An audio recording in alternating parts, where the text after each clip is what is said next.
बिस्मिल्लाहिर्रहमानिर्रहीम। अस्सलाम वालेकुम स्टूडेंट्स। आज मैं आपको लेसन नंबर 50 पार्ट 3 पढ़ाने जा रहा हूँ। इसके अंदर मैं आपको क्या पढ़ाऊँगा?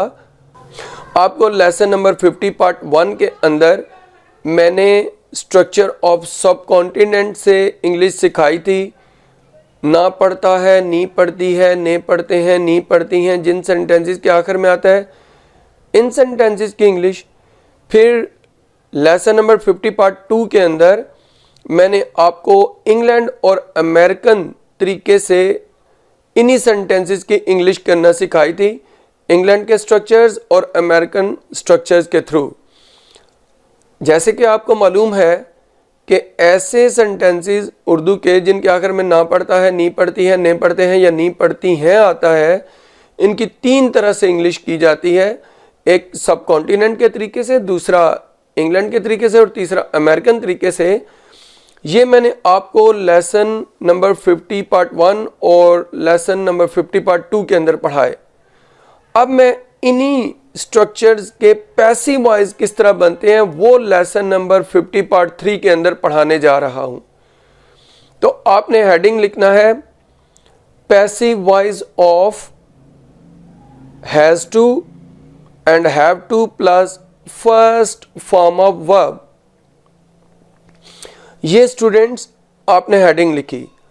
अब इसमें उर्दू में पहचान तो होगी नहीं, क्योंकि मैंने आपको स्ट्रक्चर लिखवाकर इंग्लिश का एक्टिव सेंटेंस लिखवाना है और फिर उसका इंग्लिश में ही पैसिव करना सिखाना है जी। तो आपने फिर क्या करना है, इधर 3 जो स्ट्रक्चर 3 तरह के जो मैंने आपको समझाए, यानी सब कॉन्टिनेंट, इंग्लैंड और अमेरिकन, इन तीनों स्ट्रक्चर्स के पैसिव किस तरह बनते हैं वो आपको सिखवाऊंगा। लेकिन आपको सिर्फ एक स्ट्रक्चर में जो अफर्मेटिव सेंटेंसेस होगा वो लिखवाऊंगा, फिर उसकी 5 एग्जांपल्स दूंगा एक्टिव के इंग्लिश में ही जुमले, फिर उनके पैसिव करवाऊंगा और वहीं पे आपको समझा दूंगा नेगेटिव और इंट्रोगेटिव किस तरह इसके बनते हैं, स्ट्रक्चर नहीं लिखवाऊंगा। फिर इसी तरह जब इंग्लैंड का तरीका आएगा उसका एक स्ट्रक्चर लिखवा के अफर्मेटिव सेंटेंसेस का 5 एग्जांपल्स और नेगेटिव इंट्रोगेटिव वहीं पे समझा दूंगा जब एग्जांपल समझा रहा हूँगा। और फिर अमेरिकन तरीके का भी यही होगा कि अफर्मेटिव सेंटेंसेस का स्ट्रक्चर बोलूँगा एक, 5 एग्जांपल्स और नेगेटिव इंट्रोगेटिव वहीं पे उनके पैसिवाइज करते हुए सिखा दूंगा। तो अभी आपने जो हेडिंग लिखी है इसके नीचे आपने लिखना है passive structure of sub continent. आपने लिखना है स्ट्रक्चर क्या है, लिखिए subject plus has to be and have to be plus third form of verb plus rest of the sentence. तो स्टूडेंट देखिए क्या है, has to be and have to be और थर्ड फॉर्म। देखिए एक्टिव क्या था, has to and have to plus first form of verb जो sub continent का तरीका है। लेकिन पैसिव में क्या हो गया, has to be plus third form of verb. Student जैसे आपको मालूम है कि पैसिव वॉइस जब मैंने आपको करवाए थे, जब आपको 12 टेंसेस समझाने के बाद मैंने आपको जो लेसन नंबर 24 से पैसिव वॉइस आपको मैंने समझाए थे, उनके अंदर मैंने पैसिव बनाने के लिए जुमलों को जो हम पैसिव बनाते हैं 4 रूल्स सिखाए थे। क्या कि सब्जेक्ट जो होता है एक्टिव का उसे पैसिव के जुमले में ऑब्जेक्ट बना देते हैं और जो ऑब्जेक्ट होता है एक्टिव जुमले का उसे पैसिव जुमले में सब्जेक्ट बना देते हैं। एक रूल इधर भी वही अप्लाई होगा। दूसरा रूल क्या था कि इसमें थर्ड फॉर्म ऑफ वर्ब इस्तेमाल की जाती है, तो इधर भी वही होगा। अच्छा, तीसरा रूल था ट्रांजिटिव वर्ब जिस जुमले में होगा उसके पैसिव बनेंगे, इधर भी वही होगा। अच्छा, फिर उधर था कि बीइंग वर्ब के हेल्पिंग वर्ब इसमें आते हैं, तो इधर भी ये जो बी है ना 2 के बाद, ये बीइंग वर्ब का हेल्पिंग वर्ब है। तो सारे रूल वही हैं, सिर्फ आपने अब समझना है ये 5 एग्जाम्पल्स को। नेगेटिव इंट्रोगेटिव लिखवाने की ज़रूरत नहीं, क्योंकि आपको पता होना चाहिए कि has not to be, have not to be ये नेगेटिव हो जाएगा और इंट्रोगेटिव में हैज़ हैव सब्जेक्ट से पहले चला जाएगा। तो ये इसका तरीका होता है नेगेटिव इंट्रोगेटिव का। अब आप एग्जाम्पल सुनिए। ये आपने करना क्या है कि अपनी रजिस्टर की 5 या 6 लाइंस के बीच में एक लाइन खींचकर 2 कॉलम बनाने हैं, और जो लेफ्ट साइड पे कॉलम है उधर लिखिए एक्टिव वॉइस और जो राइट साइड पे उधर लिखिए पैसिव वॉइस। जी, अब आपने ये सेंटेंस एक्टिव वॉइस में लिखना है, I have to water the plants daily. अच्छा स्टूडेंट, इसका पैसिव सुनिए, plants have to be watered by me daily.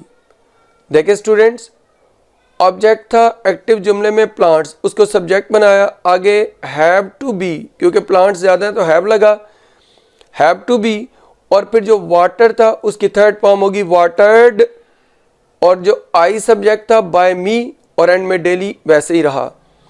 Next sentence सुनिए, she has not to withdraw money from the bank daily, यानी उसे हर रोज़ bank से पैसे नहीं निकलवाना पड़ते हैं। इसका पैसिव क्या होगा सुनिए, money has not to be withdrawn from the bank by him daily. आप स्टूडेंट देखिए कि इधर क्या था, ऑब्जेक्ट एक्टिव जुमले में मनी, तो पैसिव में हमने उसे सब्जेक्ट बनाया, मनी के साथ भी हैज़ आता है तो हैज़, और नेगेटिव में नॉट लगाते हैं, has not to be withdrawn third form होगी फ्रॉम द बैंक, उसी तरह रहा, और ही था शुरू में जो बाय हिम, और डेली उधर ही रहा, ये इसका पैसिव हुआ। थर्ड पे चलते हैं, क्या उसे हर रोज़ कपड़े इस्त्री करना पड़ते हैं? इसकी मैं इंग्लिश अब आपको लिखवाऊंगा, सुनिए। ये एक्टिव जुमले में has she to press the clothes daily. अब इसका पैसिव सुनिए, have the clothes to be pressed by her daily. Student देखिए, एक्टिव जुमले में ऑब्जेक्ट था क्लोथ्स, उसे पैसिव में सब्जेक्ट बनाया। अच्छा, क्लोथ्स जब आया तो हमें हैव लगाना पड़ा, उधर सब्जेक्ट शी था तो हैज़ था, इधर जो क्लोथ्स आ गया सब्जेक्ट, तो इस सब्जेक्ट की मुनासिबत से वर्ब लगाएंगे। तो सवालिया जुमला तो शुरू में हैव बोला, यानी have clothes to be pressed by her daily. तो देखें, हैव के बाद clothes to be pressed third form, she जो सब्जेक्ट था बाय लगाकर हर बाय ऑब्जेक्ट बनाया, और एंड में डेली। अब आगे चलते हैं फोर्थ सेंटेंस पर, why has he to criticise them, उसे उन पर तनकीद क्यों करना पड़ती है? अब इसका पैसिव सुनिए, why have they to be criticised by him. Student देखिए, ऑब्जेक्ट था देम, उसे सब्जेक्ट बनाया, वाई उधर ही रहा, और वाई शुरू में आया, और यहाँ पर हमने हैव दे लिखवाया, यानी उधर एक्टिव में था वाई हैज़ ही था सब्जेक्ट तो हैज़ था, वाई हैव दे सब्जेक्ट है तो हमने हैव लगाया शुरू में दे से पहले, और आगे टू बी क्रिटिसाइज्ड ये हो गया, टू बी के बाद थर्ड फॉर्म, और बाय हिम जो सब्जेक्ट था ही, उससे बाय हिम ऑब्जेक्ट बनाया। स्टूडेंट्स, अब लास्ट सेंटेंस पे चलते हैं, who has to take this medicine. अब पैसिव सुनिए, by whom has this medicine be taken.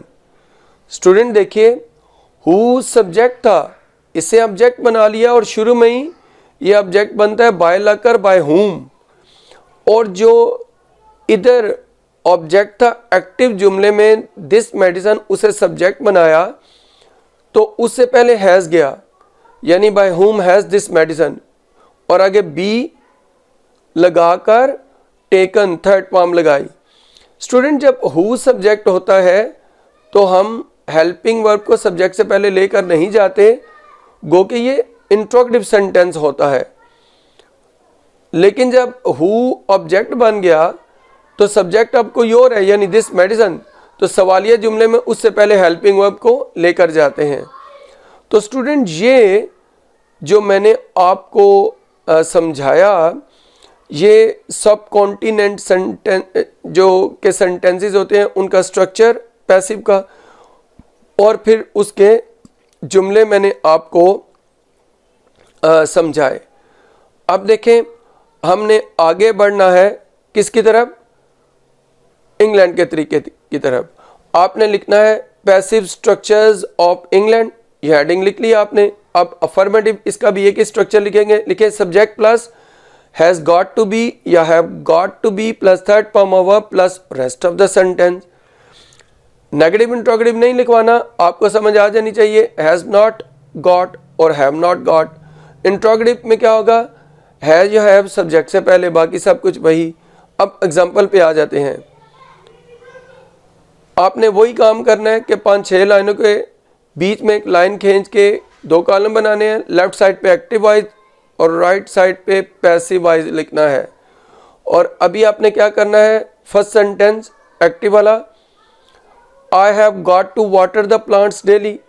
Passive सुनिए, the plants have got to be watered by me daily. Student देखिए, object था प्लांट्स, उसे सब्जेक्ट बनाया और फिर हैव टू बी, फिर हैव गॉट टू बी और फिर उसके बाद थर्ड फॉर्म वाटर्ड और सब्जेक्ट जो आई बाय मी और एंड में डेली। सेकंड एग्जांपल पे आ जाइए, he has not got to withdraw money from the bank daily.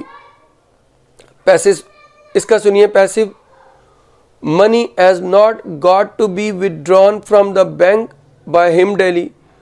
वही तरीका, मनी ऑब्जेक्ट था, उसे सब्जेक्ट बनाया और फिर हैज नॉट गॉट लगाकर टू बी लगाया और थर्ड फॉर्म क्या हुआ?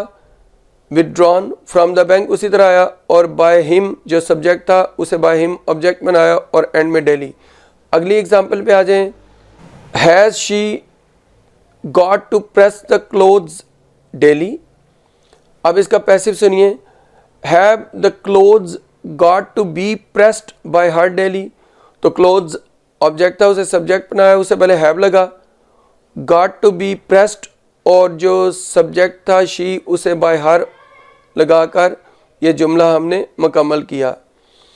अब हम नेक्स्ट एग्जांपल पे चलते हैं, why has he got to criticise them. Passive सुनिए, why have they got to be criticised by him.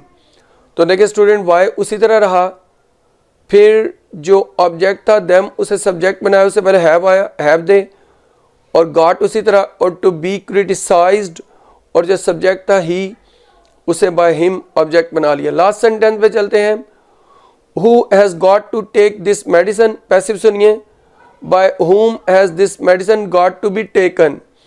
तो हु सब्जेक्ट था, उसे शुरू में ही ऑब्जेक्ट बना लिया बाय हुम, ये आपको पता है। और फिर क्या करते हैं कि जो ऑब्जेक्ट है उसे सब्जेक्ट बनाते हैं, वो दिस मेडिसिन है तो उससे पहले हैज़ लगा, हैज़ दिस मेडिसिन और आगे गॉट टू बी टेकन।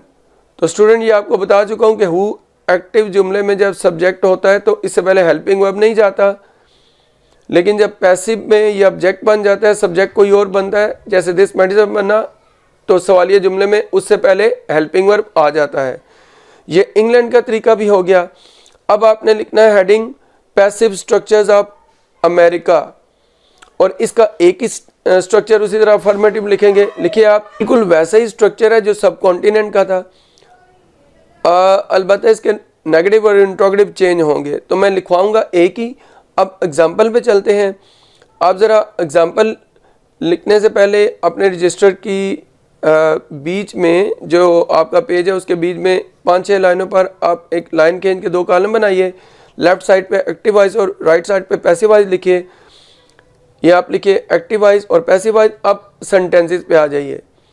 ये सुनिए, I have to water the plants daily. ये तो बिल्कुल सब कॉन्टिनेंट की तरह सेंटेंस है। पैसिव सुनिए, plants have to be watered by me daily. तो ये वैसे ही रहा, प्लांट्स जो ऑब्जेक्ट था सब्जेक्ट बना, हैव टू बी वाटर्ड और फिर सब्जेक्ट आई था बाय मी और डेली। नेक्स्ट एग्जांपल पे आ जाइए, he does not have to withdraw money from the bank daily. ये देखिए चेंज है, does not have to withdraw आया। अब इसका पैसिव सुनिए, money does not have to be withdrawn from the bank by him daily. तो देखें money object था, उसे सब्जेक्ट बनाया, उसी तरह डज नॉट हैव टू आया, आगे बी विदड्रॉन, ये थर्ड फॉर्म आ गई बी लग के, फ्रॉम द बैंक और बाय हिम जो सब्जेक्ट था ही उसे ऑब्जेक्ट बनाया बाय हिम करके और एंड में डेली। नेक्स्ट एग्जांपल पे आ जाइए, does she have to press clothes daily, passive सुनिए, do the clothes have to be pressed by her daily. देखिए स्टूडेंट्स, जो क्लोथ्स ऑब्जेक्ट था उसे सब्जेक्ट बनाया तो अब डू लगा उसके साथ क्योंकि प्लूरल है क्लोथ्स, फिर आगे have to be third form pressed, she जो सब्जेक्ट था उसे बाय लगाकर ऑब्जेक्ट बनाया बाय हर और एंड में डेली। अच्छा नेक्स्ट आपने आगे चलना है फोर्थ सेंटेंस पे, why does he have to criticise them, इसका पैसिव सुनिए, why do they have to be criticised by him. देखिए स्टूडेंट वाई उधर ही रहा और जो देम ऑब्जेक्ट था उसे सब्जेक्ट बनाया, उसे पहले डू लगाया, डू दे, क्योंकि दे अगर सब्जेक्ट है इसके साथ डू लगता है, आगे have to be criticised third form और बाय लग के हिम जो ही सब्जेक्ट था उसे ऑब्जेक्ट बनाया बाय हिम। लास्ट सेंटेंस पे चलते हैं, who has to take this medicine. Student देखिए ये सेंटेंस जो है ये अमेरिकन और सब कॉन्टिनेंट जैसा बिल्कुल एक जैसा है, इसका पर पैसिव सुनिए, by whom does this medicine have to be taken. भाई स्टूडेंट देखिए यहाँ पर हु सब्जेक्ट था उसे बाय होम शुरू में ऑब्जेक्ट बना लिया, दिस मेडिसिन ऑब्जेक्ट था उसे सब्जेक्ट बनाया, लेकिन उससे पहले डज आया, by whom does this medicine, और फिर आगे टू बी लगा के थर्ड फॉर्म टेकन और यू एंड में क्वेश्चन मार्क लगा के ये सेंटेंस कंप्लीट हुआ। यानी हमने ये जो एक्टिव था इसका पैसिव बनाते हुए जब हु सब्जेक्ट था एक्टिव में तो उससे पहले हेल्पिंग वर्ब नहीं गया, लेकिन पैसिव में बाय हुम वो ऑब्जेक्ट बन गया। दिस मेडिसिन को सब्जेक्ट बनाया तो उससे पहले अब डज लगा, क्योंकि जब कोई और सब्जेक्ट हो उससे पहले तो सवालिया जुमले में हेल्पिंग वर्ब आता है तो डज इधर लगा और आगे हैव टू बी और फिर थर्ड फॉर्म टेकन। उम्मीद है ये भी आपको समझ पैसिव वाइज अमेरिकन तरीके के भी आगे होंगे। ये सारे स्ट्रक्चर तीनों जो थे सब कॉन्टिनेंट इंग्लैंड और अमेरिका का, इन तीनों के पैसिव वाइज किस तरह बनते हैं मैंने आपको समझा दिया। अगर आपको ये मेरा लेक्चर पसंद है मेरी वीडियो को लाइक कीजिए, शेयर कीजिए, मेरे चैनल को सब्सक्राइब कीजिए। इस वीडियो से इतना ही, अल्लाह हाफिज़।